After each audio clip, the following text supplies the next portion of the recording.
So yeah, I guess we'll just get into it. I did have I had some questions for you because I wanted to know kind of like how, because ever since I had been talking to you, it was, I think before you were in Korea when I was talking to you. Yeah. And I just thought that was interesting. And so when I was talking to you more, you were just like, yeah, I just like up and went and did it. And like all this kind of to me is like, you know, it's fascinating to me. That's always been something that kind of interested me.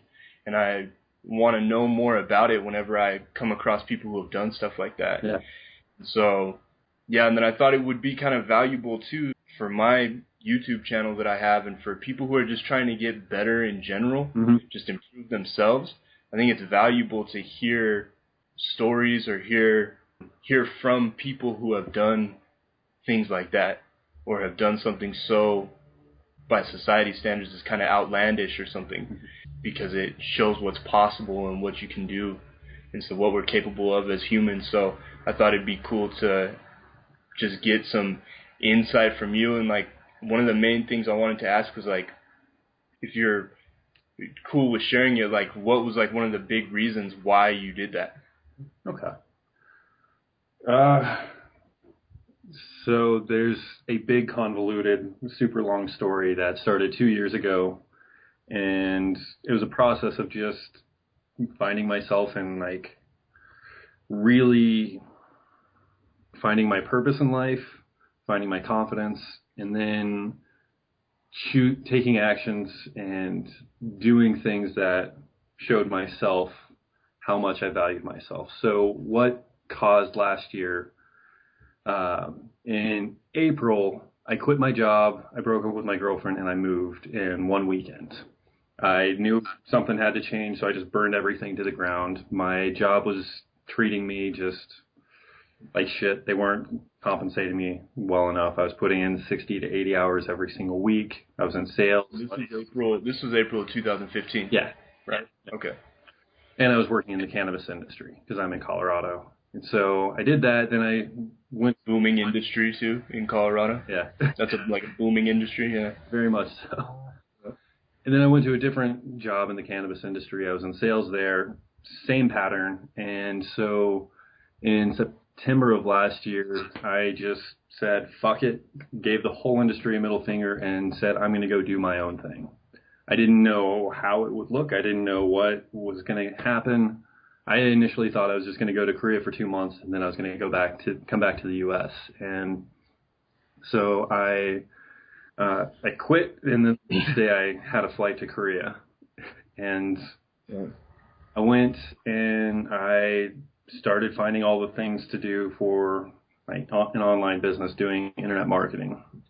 And I just plugged away while I was over in Korea, and then just kind of I want to show myself that I value me above anything else. I'm not going to accept putting myself in shitty situations just for a low amount of money. Yeah, that's awesome.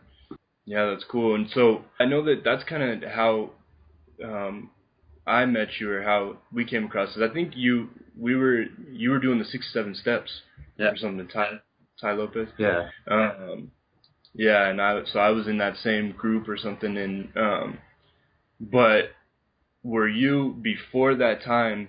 Was like, because you're in like the online internet business type of thing now, right? Yeah. And was that something that you were interested in before? Or was it something that kind of like when you went to Korea, you were like, dang, I need to kind of come up with something? It was, I'm going to Korea. What the hell am I going to do to get money? What do I want to do? And the life coaching thing that I'm doing kind of came about by my friends just being like, hey, look, you should do this with other people. Like, what you're telling us is really valuable. Go teach. And I was like, no. And then eventually I was like, okay, well, I need to make money, so let's see if I can do this. Yeah.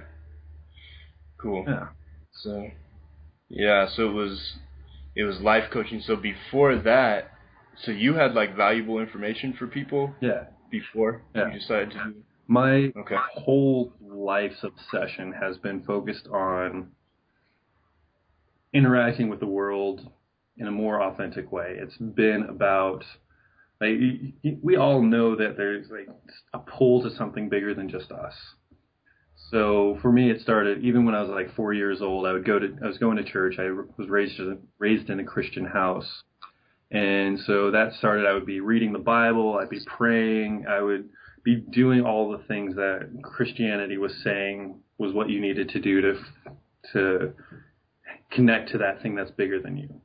Then I went to drugs. Then I went back to Christianity, back to drugs. Looked into shamanism, New Age, all the religions, atheism, and I was a self-help junkie for damn near 15 years before I even started trying to talk to people. Wow. Okay. Yeah, that's cool. Yeah, because I feel like I've been doing self-help stuff for a long time, and I've been doing self-help stuff for close to 4 years. Mm-hmm. So that's like nothing on 15 years. But yeah, so that's pretty cool. I think it's valuable. One thing that I find valuable is when people can hear that somebody, you know, may have started in a certain circumstance or like came across drugs, because I think a lot of people who end up going on to do like great things or big things have kind of gone through that phase or have experienced at least something, you know, along the lines with that. And so, and I think it's always cool for people to hear that you can do that, or you can kind of like, you can be in really low places, you know, and still rise up out of that. I was just reading this book last night. It's a pretty cool book. It's called Teach Like a Pirate. Nice. Yeah, but I just saw the title and I started flipping through it and I was like, man, this is going to be cool. And it's just a little book. So I was reading through it last night and it was talking about Malcolm X. And I'm not too familiar with Malcolm X's story. I haven't read it yet. Yeah. But it was kind of cool because it had like a rundown of his story, and part of it was that he went like lost his parents or something and went to jail for 10 years and just all this stuff, and still was able to come up out of that. Yeah. Which is pretty interesting to me. So I like any kind of like concepts like that where it's like you can dig yourself out of whatever kind of hole you're in, you know. At one point, several years ago, I was actually like, I had quit my job at IBM. I worked at IBM for almost 5 years. Corporate hell, hated every second of it. And I just kind of did it because I didn't know what else to do. And during that time, I would work and then I'd go home, I'd smoke weed, get high, and I literally wasted that whole time. It just kind of, I would get high, watch cartoons. I'd listen to Terrence McKenna audio or David Deida. So I was still going through some of the self-help shit, but at the same time, there was a lot of just, I don't know what to do. I'm going to smoke. Let's not think about it. Right. Then I quit that, and then for almost 2 years, I really didn't have a job. I just kind of did whatever I could to make ends meet. And during that time, I actually muled weed across the country. Yeah. Yeah. Those kind of experiences. One of my mentors, like the YouTube channel, like one of the things that I'm doing with the YouTube channel is it is going to be pretty focused on game. Okay. Or like picking up women, picking up girls. And because that's one of the things that, like, I don't know what exactly about it, but it just shifted my whole world. That was one of the things that just really woke me up. I think I kind of got lucky. It was a matter of getting lucky with the information that I came across. Yeah. You know, I kind of came across the right website. I didn't start with like Mystery Method, or I didn't start with you know what I mean? These like classic Neil Strauss The Game and stuff. I actually came across this website called girlschase.com. And just the way that the information is presented in that website is just extremely intelligent. Okay. And so I kind of got lucky by that being my source of information in the very beginning. And it kind of started getting me to learn things from a really intelligent point of view and start really questioning the decisions that I was making with my life. And but at the same time, you still got to make that transition from, because before I was into all the drug dealing and all that and everything too, and so even when I came across that information, it was still, there's this like choppy transition to this new life, Yeah. And so in the beginning, it was kind of funny because I actually had a mentor for game, but you can see how it's a perfect example of this transition, because my mentor for game, he had gone to and like he was in my city, like he was a guy I met and turned out to be like really good with girls and stuff, just really nice, still one of the best people that I know. But he had gone to prison for 5 years for transferring drugs across the border. Damn. Right? And so it's just kind of funny because that's kind of an example of how I was like still making this transition, you know what I mean? But so yeah, it's another good example of how, you can be really low and still turn things around. Yeah. And no matter how like deep you think you are into something, you can turn it around, Yeah. Yeah. It's true. It's interesting you mentioned like the choppiness of the transition period, that it always happens. Like in the way I think about the transition period in life is, say you have one of those old school horse-drawn wagons with the wooden wheels and shit. So if you keep going down the same path for 20, 30 years, you're going to get these divots where like it goes down kind of deep, and the more you go, the deeper the divot gets, for like creating the path to a point where you don't even have to steer because it's just going to go in the path. Right. But trying to like turn once you're in those things, it's pretty damn hard because you've got so much inertia going one way, and you've got such a pattern. So whereas like, let's say this is like the external path that you're going, and you have the internal. So the internal changes, and it starts trying to push against this, and you're going, and then eventually it just kind of pushes, and the strength of the internal will force the external to change as well. Yeah. But you're pushing against 20 plus years of patterns. Right. And that's the hard part. Yeah. Yeah, and pushing against all the stuff we were taught as kids and everything too. I think that's like I know I've heard two different sides of it, that it's kind of like, you don't want to like have too much into like, oh, my parents messed me up with this or something, you know what I mean? Or like, however this happened.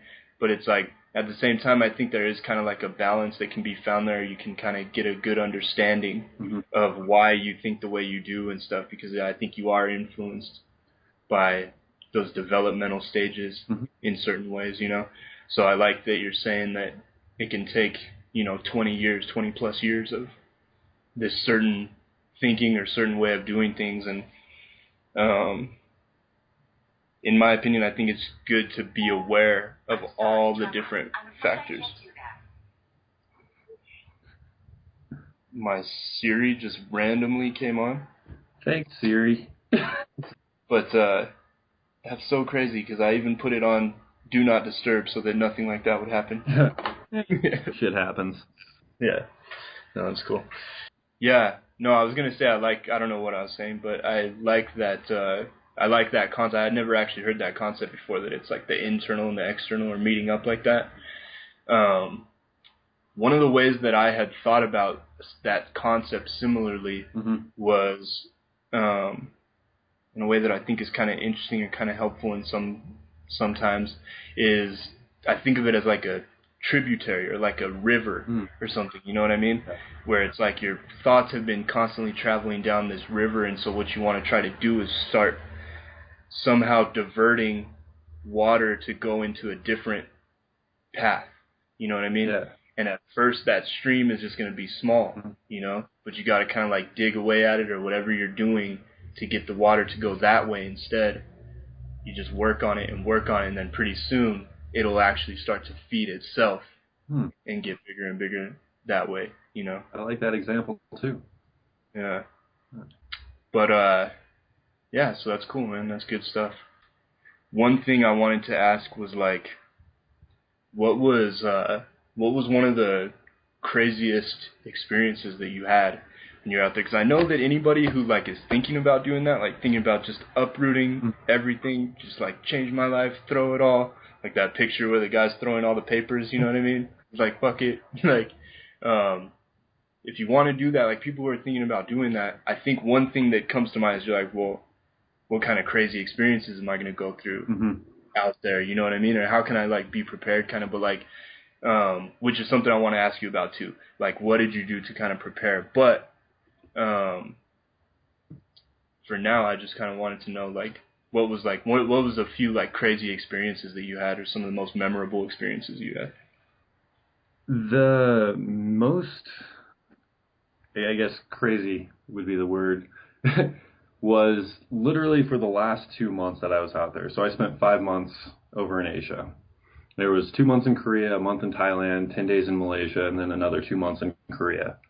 And the thing that was the most amazing, the most crazy, the most terrifying, all of it wrapped up into one experience was for the last 2 months, every single week, I was broke.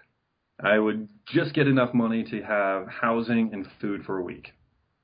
And then I would have to find a way to get the money by the end of the next week. Otherwise, I was going to be homeless and not eating in Asia, which kind of would suck. So Yeah, it's not ideal. So I was living week to week for 2 months. Like, I don't know where my food's going to come from. I don't know if I'm going to have a place to stay. Like, there was a week where I would eat rice and some seaweed twice a day. And that was my meal for a week. Yeah. And it was just, when I got home, my friends who picked me up from the airport, they said I looked gray. I was like malnourished. I was down about 15, 20 pounds from where I am now. And it sucked, but it was amazing to go through because every single week money came in. I had at least something to eat. I wasn't starving. I had water. I had coffee. I had all the things. So it was a struggle in a lot of ways. But at the same time, I got to see that if you just go for it, if you do it, get what you put out, and life will provide.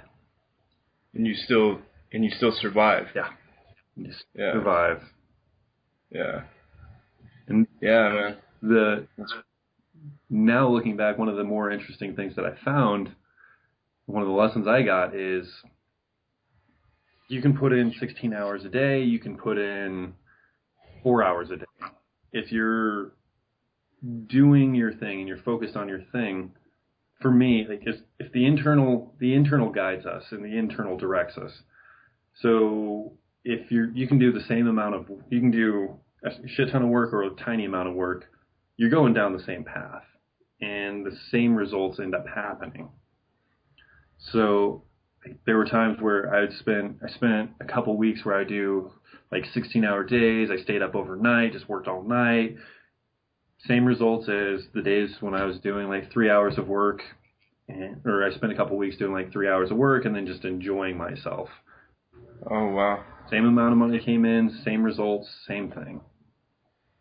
Interesting. Yeah. Yeah, that's really interesting. And that was when you were out there. Yeah. Yeah. And the same thing has been happening here. And it's just, I've been finding the more that I like life right now, the better life is. Everything that I've done for a long time in my life was trying to get away from right now, trying to get away from here. And one of the things my friends and I started asking each other when I got back was, I wonder what it would feel like to like right now. And I was like, can I like this? And I was like, fuck no, I'm not going to like this. For example, when I came back, I was like, can I like being broke? Fuck no, I don't like being broke. So we changed it to, well, I wonder what it would feel like to like being poor. Interesting. So what that does is it's not saying I'm going to like being poor right now.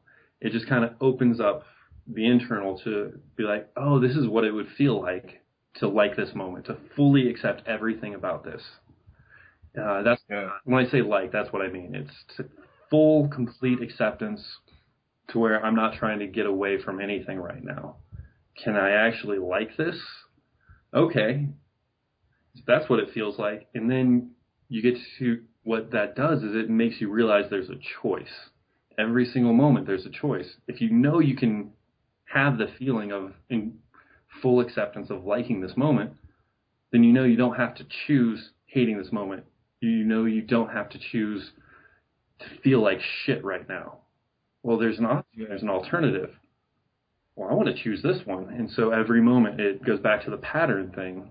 Like you're fighting that pattern because our natural, what we've been taught in our society and usually by our parents is to look to the negative, find everything wrong, find all the things wrong. So it's a shift to, okay, well, what's right? What's good? I want to look and focus on this feeling. Yeah. Cool. Yeah. Yeah, that's interesting. It's definitely interesting perspective that I think can be helpful in a lot of ways, in a lot of different situations. In pickup, even. Right. I wonder if you would like to enjoy being respected. Right. Yeah. Yeah, that's like that. That's when you were saying it. That's exactly what I was thinking about. Is I was like, yeah, and this would apply to pickup when guys are like scared to go approach a girl or something, or like you're in a bar or something. It's like, what would it feel like to just be fully enjoying this situation? I wonder what it would be like to really fully like this fear.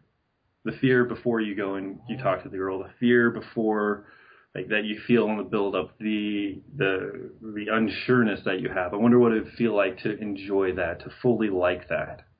Okay, I like that because you're actually pinpointing the emotion that you're feeling. Yeah. Okay. Yeah. See, I think that can be really helpful to a lot of guys. Definitely. Fear and anxiety, or fear and excitement. Anxiety and excitement, I should say, are literally the same thing. It's two sides of the same thing. It's, like I said, you have the two options. That fear and anxiety is just energy. It's just excitement that's been building up, but there's an unknown element to it, so we label it as fear. Well, it's still the same thing as excitement. You get to choose, what is this going to be scary, or do I get to label this as excitement? What is excitement in this situation? Well, I'm feeling the same thing in my body. It's just an unknown. It's kind of like the first time you go on like a giant-ass roller coaster or something. You're walking up the steps. You get that nervous energy because it's unknown. You go down at once, and then all of a sudden it goes from fear to, holy fuck, I'm excited for this. Yeah. Yeah. Yeah, so it's really so a big part of that concept is choosing, having the choice to be able to, choose what perspective you're going to take on it. Mm-hmm. And I like that. Yeah. Well, choice, we have 4 areas where we have choices. There's the thoughts, the feelings, the words we use, the way we speak, and our actions. So when people talk about alignment, they're talking about getting all 4 of those together and going towards the same thing. A lot of people choose one section of this and they say, action, go do all the things, go hit on 20 women every single day, go approach, do this, do that. And it doesn't change anything because you're not focusing on the other 3. If you're only doing actions and your language is, I'm not going to get this, I can't do this, I'm scared, I'm weak, it doesn't matter what the fuck you do because, like, you have 1 out of 4. Only 25% of you is changing. Yes. Let's say you start talking and like you start doing affirmations and you're like, I am great with women, women love me, I'm sexy motherfucker, blah, blah, blah. Mm-hmm. That's good to a point, but then if you're still thinking, I'm not good enough, I'm not worthy of women, I need the external the validation from other people, I need to fuck a lot of women to feel like I'm validated, to get my confidence, then you're still missing out on 2 of them because your thoughts and your emotions aren't there. You can go do all the affirmations, say all the things, you can go approach all the women you want, but like until you realize you have choices in all 4 of these areas, and in all four of the areas you keep aligning, then you'll make tiny strides. And it's kind of like, yes, little, but then like your the internal won't be lining up. And for me, what it always did is it made me feel the lack of my self-confidence even more. The more that I tried to like just go and I'm like, I'm going to be confident, I'm going to go and hit on these girls, and I'm going to go say all these things and do the affirmations, made me realize how big of a gap I had from my actions and what I actually felt inside. Interesting. Yeah, that's big. That's huge. That was cool. Yeah, I like that a lot, because that's an important part about it.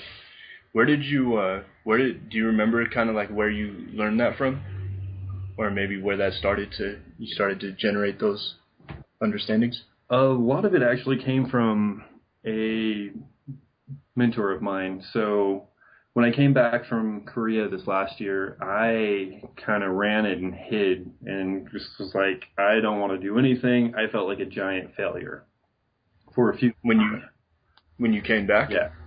Okay. I came back because I ran out of money and I was tired of struggling. Yeah, you were probably malnourished. Oh, you probably needed more potassium or something. I was so fucking malnourished.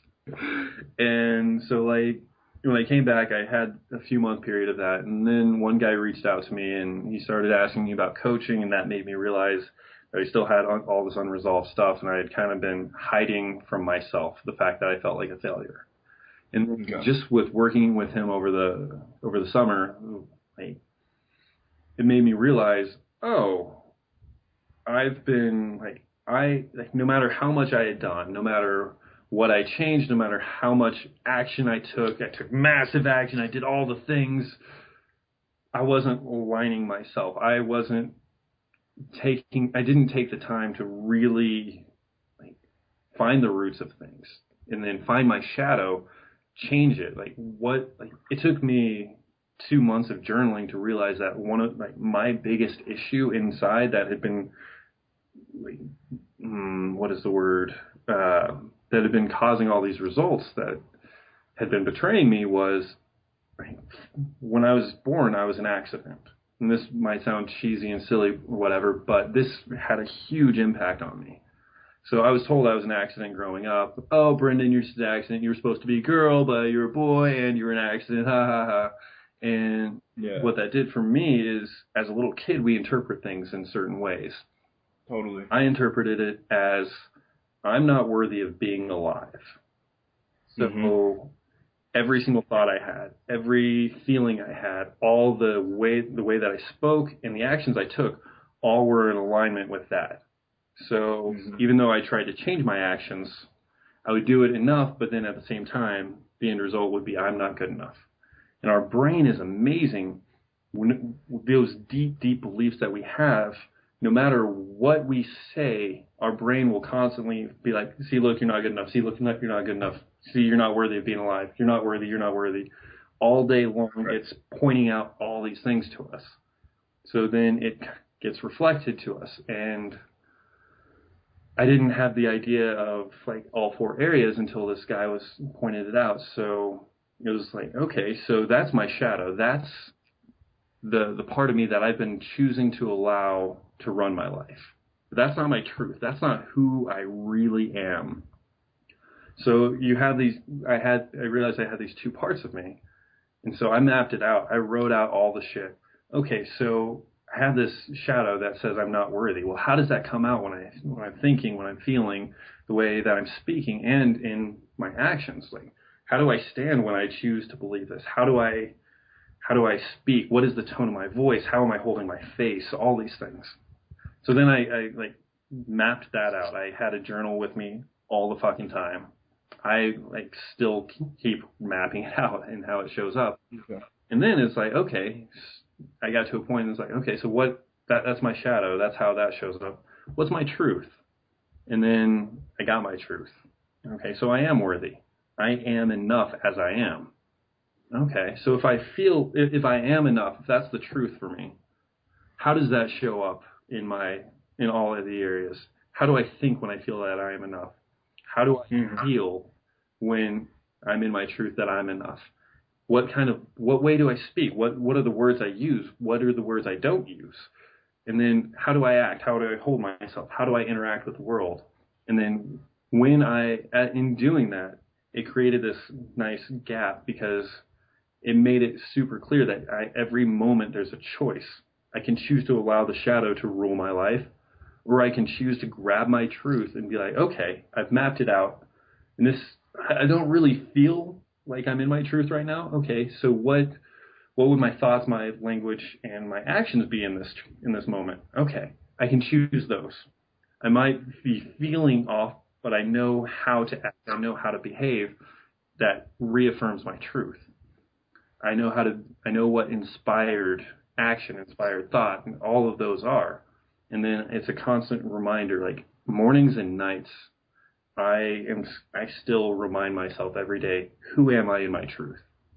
So every morning, first thing, and then every night, the last thing before bed, this is who I am in my truth. So I give myself that start and end to the day in my truth, and then all throughout the day, I realize there's choices. Cool.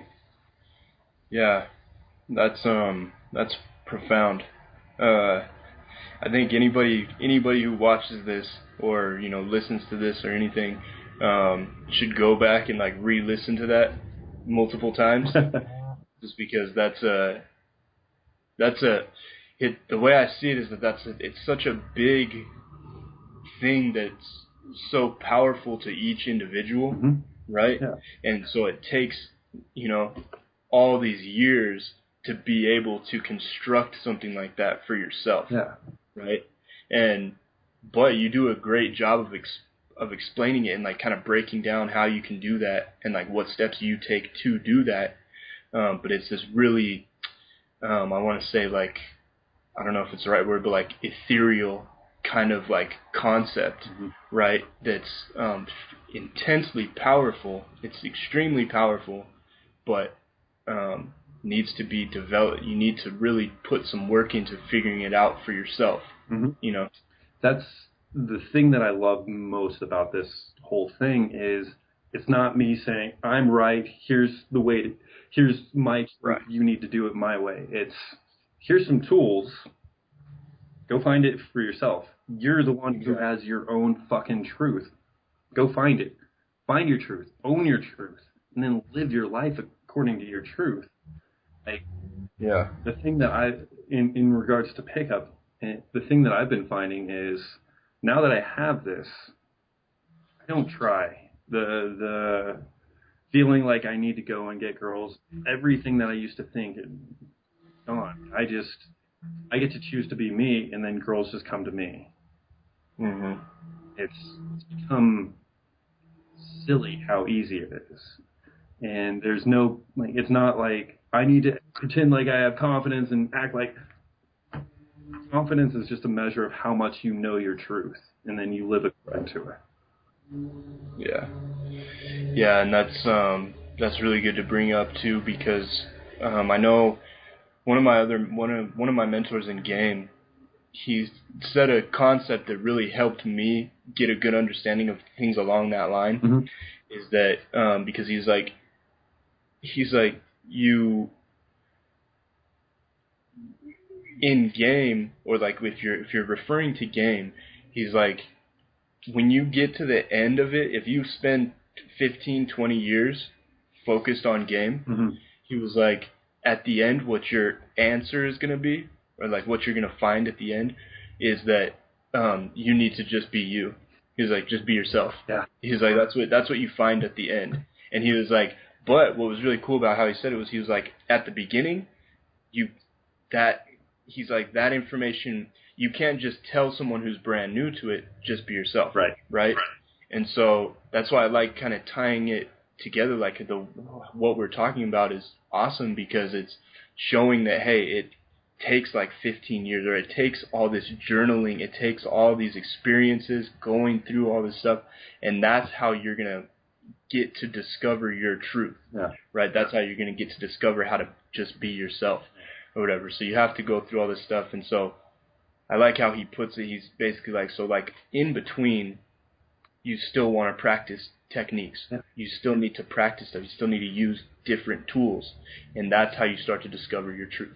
Look at it like you are a musician or you're an artist and game is your art. We see like any band that comes around that's just like amazing, that's the best, that they get in their flow. We see their performance. We don't see their day in, day out. Okay, so I'm going to go practice these fucking scales. I'm going to spend an hour just doing scales, getting to where like I'm practicing technique going up and down, up and down, up and down. I am bored as hell. This sucks. But you practice the technique. You practice your skill. You sharpen your sword so that way when you are out there, when you are performing, when you're living your art, you have that openness. You don't need to think. You don't need, like, you get out of your own way. You get to be open fully while you still have the technique. Like me, I played guitar for a while, but at the same time, like, I have all these amazing melodies and things in my head, but I didn't practice that. That's not my form of art. Mm-hmm. My form of art is talking. It's getting these concepts that seem crazy and bringing them down and then like delivering them in a way like I just did.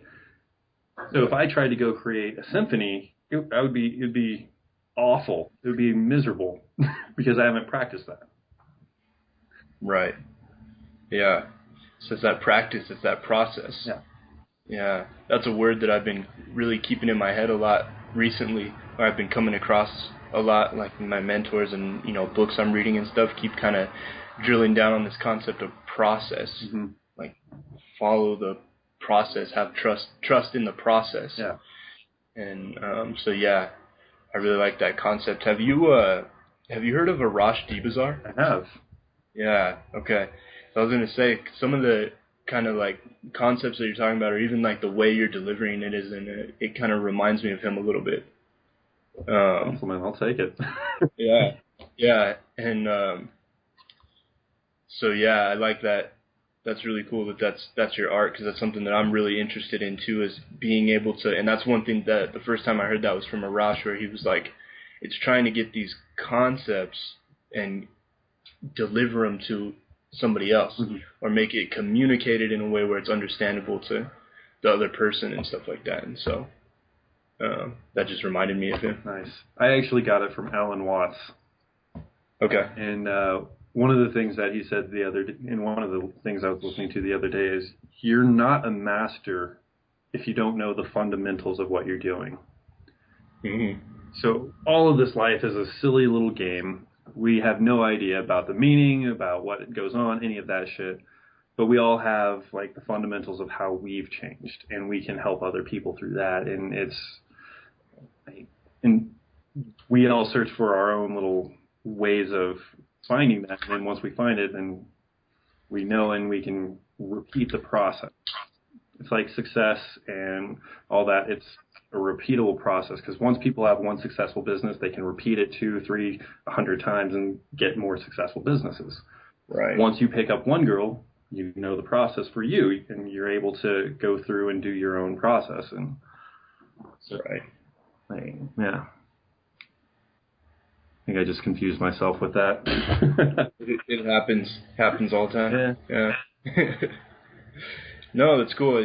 It's good, because it's that process, just being able to, you know, remember that, because that's actually an exact concept that I try to, or that can be, I want to word it right, but can be kind of almost kind of like it can be a frustration for us humans or something, where it's like, it's a concept that I'm like always like, why don't more people understand this? You know what I mean? Yeah. Or you know what I mean? Or like, I'm like there's all these books, dude, telling you how to do this, and it's like, why aren't you doing this? You know? It's like the information's out there, that there's people who have showed us this kind of process, yeah. you know, and And it's like, but it goes back to what we were talking about earlier too, how it's like it takes all this time, it takes all this learning, it takes journaling and stuff, and it takes you actually putting into action. It takes the 4 things that you were covering and just like blending this all together and to where you can, but still sticking with kind of a process. So it's like blended, but it's like linear, you know what I mean? Or it's this kind of structure, right? But it takes putting all those concepts together before you start to see successes, or that's how you can start to see successes. You know, and so yeah, it can be kind of frustrating where it's like, dude, just read like Napoleon Hill's Laws of Success or something. You know what I mean? Start there. You know what I mean? Or like, it's just start with some kind of structure. And it's like if you're doing things that are outside of that are like proven to not be effective, it's like, why are you doing that still? You know? Everybody, one of the interesting things I've noticed is everybody has their time. I hate saying this, but it's almost like it's predetermined when the things just click. Like when it clicks. Okay. Well, you'll be plugging away, doing all the things. You create a good routine. You create good habits. You start doing all this shit, and you feel frustrated. And it's that internal to like changing the external, or like you said, diverting the stream. But there's always just one moment where it's just like, for everybody, it changes. And right. Oh. And then your life changes in that split second. Yeah. Yeah. And no matter how much we want to force other people to be like, look, you're fucking your life up. Just do something cheap. Yeah. It's not going to change until they get it. Right. And like speaking of process, my process that I've realized, it started with mindset, change my mindset, and then start changing all the external things that I can. Then it went to openness, like being in my body, feeling my heart, feeling emotions, and learning to stay open and not close myself. So you know how sometimes like you get angry and you're just like, and you shut down? Mm-hmm. The openness is like feeling the anger, but then not like shutting down and closing yourself off. Then it went to finding my story and learning what story I used for myself, so then choosing to change my story. And then the last step was finding my shadow and finding my truth, the four pillar thing that I told you. And so like that's been my process, and it's taken all these years to get to finding my shadow and my truth, and then living according to my truth. Right. Yeah, and that's one of the big things too, is that it's like the thing that makes it frustrating is that you have to start somewhere. Yeah. You know, you have to start somewhere, and so that's what's kind of frustrating about watching other people in some situations, or especially when it's like people you care about and stuff, you know, where it's like you're like, man, like part of this whole thing is that you got to finally start, and then that's when the shit starts getting. That's when it really starts, and you really start figuring yourself out, you know. But you have to start there, and you have to start and trust in the process, and like start getting after it. And if you want to have that understanding of yourself, if you want to find your truth and stuff like that, and so yeah, it takes all that time. So yeah, that's good. I think that's helpful for anybody listening or watching, that they will get that. Sometimes that can help to just hear things in the right way. Yeah. It definitely does. Yeah. I know that's how it is for me. I was watching this Jim Rohn thing too. This is like another thing just kind of along those lines. Is I was watching this Jim Rohn speech, and he was saying, he just got up, and it was like one of the first things he said. He was like hopefully like something that I say here will be at the right time to like hit you at the right time and place or something, you know? Yeah. And so it's kind of along those same lines. Like he got that concept that it's like, and I know that if anytime that I go back and listen to any kind of Jim Rohn speeches, or like Les Brown or any of these like motivational speakers, educational speakers and stuff, it's like I'll hear something different, a new cool concept every time that I go back and listen to it. Yeah, that's the same with reading books or like articles and stuff online. The same thing happens. That's how I feel with David Deida. Yeah. Do you know who he is? Yeah, absolutely. Yeah. I have been following his stuff for 9 years now. I've been like, 9 years ago is when I first got introduced to his book, The Way of the Superior Man. And I just went down the rabbit hole of all his information, and cool. He's my favorite teacher ever. Okay. Yeah. And every time I go back, He's good. Yeah. Have you read any of his books besides The Way of the Spiritual Man or The Way of the Superior Man? Let's see, I have The Way of the Superior Man. That's the only one that I've read. Okay. But I have the Enlightened Sex Manual. Okay. Over there, and then I think one other one. Yeah. Yeah, I'll definitely have to check out more of his stuff, because anytime his name comes up, I hear that. Whoever is talking about him really speaks highly of him. Mm-hmm. The one that I like the most, it's called Instant Enlightenment, Fast, Deep, and Sexy. Okay, nice. So he... Sounds like a workout DVD or something. It's amazing. They're short chapters. I think the longest one is like 4 pages. And each one is a practice to go through to practice what enlightenment is. It's not like you suddenly become some Buddha and then you don't have any issues. It's just this moment. Do this and you can find it. Do this and you can feel it. Do this. And he has a chapter called Nipples. He has a chapter called Masturbate, Swear, Tussle, Love, God, bunch of random ones, but he takes these concepts and just kind of flips them on their head and it's like, what about this? And it's like, do it in a wrong way. Think about it in a different way. Nice. Yeah. Yeah, that's interesting. Yeah, I'll definitely gonna check that out.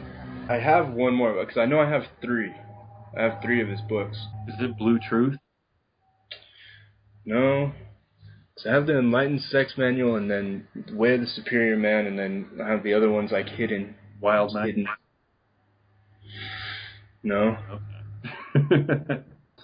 I've every single one of his books. Yeah. Nice. Yeah, that's awesome. I follow this guy Jason Capital. Have you heard of him? I don't think I have. Yeah, he's one of the guys who's gotten me really into reading and stuff, mm-hmm. and one of my main influences for that kind of stuff. And he's always talking about David Deida too. Nice. David Deida has a fucking crazy story of how he got to where he is. Like, the things that his mentors took him through and put him through to get him to the level he's at was just absolutely insane. Yeah. That reminds me of Stuart Wilde. Have you heard of him? I've heard the name. Stuart Wilde, yeah. He's got an interesting... I like his videos and stuff, and he has some like old videos on YouTube, and then I have one of his books is The Infinite Self. Okay. And yeah, that one's pretty cool. He talks about some stuff like that, like enlightenment stuff, or how he had this mentor who they started with like a lot of people, and then at the end of all the training and everything, like you had to be here. You would get called randomly and be like, you have to show up to this or fly to this place.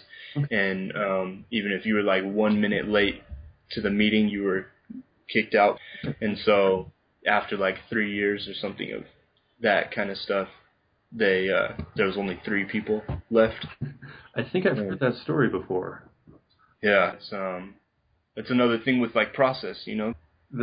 The thing that I've been thinking about lately in regards to process and all this that I find ridiculous and also funny. It's just stupid, silly how it is. So you go through the process, and it seems like for a lot of people, the process requires sacrificing yourself. You have to put yourself, the more you're putting yourself through the gauntlet, the better you feel, and like the more you're learning and all this stuff. just to get to the end, and like you graduate or you get it or whatever happens, and then all of a sudden you're like, I didn't have to go through any of this misery, but it's what got me here, but I didn't have to go through it, and it creates this thing, because it's like, no, you guys don't have, okay, you want to be miserable, here, I can help you be miserable if it's going to make you feel like you're working towards a goal, but at the same time, the secret is you don't have to go through it. Okay, go through it. Here, I'll help you go through it. Right. Yeah, and you've actually told me that before when we talked. You've mentioned that before. And that always has stuck with me, and I've always remembered that, because this concept is like my favorite concept is the paradoxes of success, right? Yeah. I just love that concept, and I'm finding myself thinking about it all the time, and like even sharing that idea with other people, that it's like there's these paradoxes to it, and you kind of really started me on that idea of putting that into a phrase or something, you know what I mean? Because that really tripped me out when you first said that, because I was so deep in that belief where it's like it's this process and you got to go through all this shit, and we were talking about that or something, then you were like, well, you're like, my mentor once told me, he was like, and like the way that I understood the concept, or just like a brief summary of it, was that it was like, you were basically like, you don't have to go through this process, the door is right there. Like, often the door is just right there. Mm-hmm. You know, you can just walk through the door, but everybody's trying to like pound through the wall or something, you know? And so I thought about that, and I was like, yeah, that's true, right? So it's like these paradoxes of success, kind of, that it's, you know, there is this process that you have to go through. You have to journal. Every successful person has talked about how they journal, right? Or that they keep records or they keep track of like their progress and stuff like that. And there's this whole thing, but at the same time, the answer that you get is just be yourself. You know what I mean? Yeah. Or it's like the door was just, it was just right there. But so it's kind of this. One of my friends told me too, when I was kind of sharing like a similar concept like that, and he was like, he told me there's this story about how like there's a canyon or something, or like a crevice or something, mm-hmm. and like a huge crevice, so it looks like a canyon, and there's an old man on the other side of the canyon, and then the young guy walks up to this side, and so the old man yells across to him that he's like, I can tell you the easy way to get across this. Like, it looks like it's going to be all crazy. I can tell you the easy way to do this. And then the young guy's just like, no, I got to do it on my own or something. And then he ends up becoming all old. And by the time he gets to the other side, he's the old guy trying to tell the young guy, I can tell you how to do this the easy way. But the young guy again is like, no, I can do it. You know? It's the cycle of life. And like I said, every person has their own time when it just clicks. Right? Right. Young guy could be midway through and then be like, no, tell me. And he'll be ready to like find the easy way. Right. So the thing that I like to do that is the foundation of like what I do as a coach with people is I provide a space. Yes, I'll give you tools. Yes, I'll like say, here's how you find it, do all this stuff. But the space that I provide for people is I accept you completely as you are. You are perfect. Usually what happens is people haven't felt that before. Like, you get around, mm-hmm. There's times you get around somebody and you're just like, what the fuck is different about them? And it's this, like, you feel acceptance for the first time when it comes from the person just fully radiating their self-acceptance, and they love themselves fully. And that radiates out, and then other people, you get around and you're like, for me, this happened when I moved to LA in 2012. There's one guy who he just radiated this self-acceptance and love. And I got around, I was like, what the fuck? This is different. I couldn't put it to words for a while. And then I just realized, oh, they're not putting anybody down. They're inclusive. They want everybody to be a part of this. And it was like, that, for me, that was the first time that I ever felt what true full acceptance was. It was like, oh, you just be you. You're cool. I don't have to try. And then from there, it was kind of, you get the feeling. And then once you have that, you come to somebody else and you get that feeling, and then you keep coming in that space, you keep getting the feeling, then over a while you learn what the feeling is, and then you can practice the feeling in yourself. So I started practicing, being like, oh, this, okay, and then that creates a spot where you can actually do the work and like, oh, so this is what I'm going towards, because before there's no frame of reference, there's no understanding of what it actually is like. Right. Yeah, and that's perfect, and that goes. I think that's a good tie-in to the paradox of like the process and the answer kind of being right there, because the process, I think the better way to word it is being that it's like practice, like you said, like practice, because it doesn't come naturally to us. In the beginning, we're given we're given tools to work with in the beginning. Mm-hmm. If you're given tools, right, and these concepts, these beliefs, and so when you're then given the tools for how to do it the easy way, or you're given the answer just right there, now is the process part, or that's because now you have to practice that new. It makes me think of like shamans and all my time when I was using hallucinogens as a way of spiritual growth. So they give you this different perception of reality, and they give you the way I did them, I would do it as a way to learn and grow. So I get these understandings, these realizations. It'd be like being shot out of a cannon, and I'd jump from here over to here. And then it'd be like I would have, for the next 6 months or a year, I would have to take the time to walk to catch up to where like I had gotten to. It was like, you go forward, then all of a sudden you have to catch up in the day in and day out to where you can live that way fully. And it's, to where you can. Right. Yeah, it's a great example. I wanted to ask, I know we kind of went off there, but I think that was cool. That was all good stuff. Yeah. I wanted to ask, did you do any kind of like preparation before you went out to Korea? Or like, what was the meat of your preparation that you did? I knew I was going to quit where I was working for about a month. I knew I was going to quit. Okay. So I had to buy out of my lease for the apartment I was in. I had to. Oh, you actually had to buy out of your lease? Yeah. You didn't wait for the lease to be up? No. Yeah. That's interesting, because some people would use that as an excuse to wait. I gave myself no excuses. I was like, this is what I'm doing. How fucking soon can I do this? And so it was about a month. I bought out of my lease. I got a storage unit, and I tied up the small loose ends, and I just left. It was, like I said, I quit my job. The next day I went to Korea. I spent, I think, a week and a half on a friend's couch, just sleeping to try and just to make the end, just to pass the time so I could go. Okay. I decided, I bought a ticket for a month later, and then during that time I just finished everything up. Cool. What were some of the small loose ends that you'd be willing to share that you had to tie?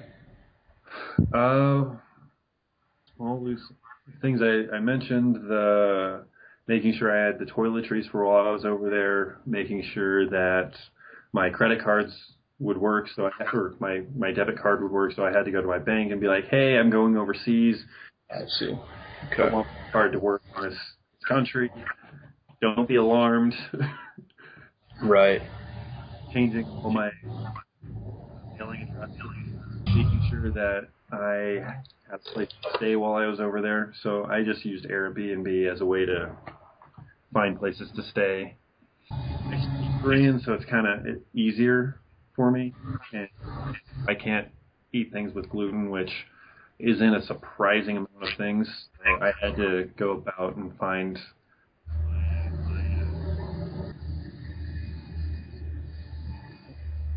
What else? Think about my friends. Yeah. Things like that. Okay. Cool. Yeah, I think that gives anybody who's interested in doing something similar kind of an idea of all the little steps that need to be taken. My approach has always been ready, fire, aim, which is good in some ways and not good in the others. Buy a plane ticket, then all the rest of the stuff you'll figure out. Right. It's kind of like one of my mentors recently just really gave me a good idea or a good understanding of setting deadlines.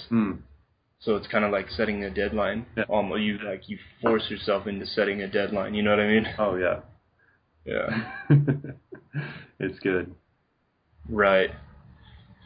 So, yeah, that's cool. And then one other thing I wanted to ask about too, just before we kind of like wrap it up here, is that I was watching this one video of this guy who talks about, you know, earning a living while traveling abroad and stuff like that. And I don't remember his name, but in one of the videos he was talking about how he got he was on the fourth floor, like the fifth floor of some little apartment in Japan or something like that. And he was talking about like tips for how to live abroad. And it was things that I hadn't thought of before, because he was like, you got to know the 911 like number where you're going to be. And he's talking about have an escape plan for like if there's a fire in your like fifth story apartment in Japan, like what do you do, you know? And then he was like have the know where like the pharmacies are at, or like how to even say pharmacy in the place that you're at and stuff like that.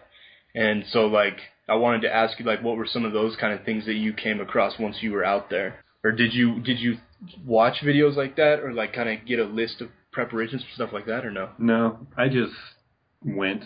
I'm not the best person to ask about preparations, because like the way I do things is just go. And my friends say it's Brendon 1000%. Yeah. And so like I was just like, go, I'll figure it out. The way that I like to live is I don't worry about the small details. I don't worry about that shit. I'll figure it out. It's like things like that. You can bog yourself down trying to find all the details, figure it out. Yeah, there are some things. Knowing the pharmacy, that's smart. I didn't do it, but it is intelligent. But at the same time, the more of a list you give yourself, the more of the things that you give yourself that you need to know before you do it, you're not going to do it. Like if you want to do internet marketing. Oh, I don't have a website. Well, that's bullshit. I know a guy who, in a year and a half of business, had no website. In his first 5 months, he made almost $300,000. No website. He did it wrong, but there's no excuse. Oh, well, I don't have this. I don't have... It doesn't matter. Whatever you're telling yourself is an excuse. Start doing, and then you can fill in the gaps later. Yeah. Cool. So yeah, I think that's helpful. I definitely have, there's a lot of holding yourself back or using all these different little things as excuses that can be detrimental to whatever goals you are really wanting to accomplish. Yeah. So I like that of it, just going for it. Let me rephrase it. Get inspired, then take inspired action. Don't just take any action. Once you're inspired, follow the inspiration. Follow your heart. Follow your gut.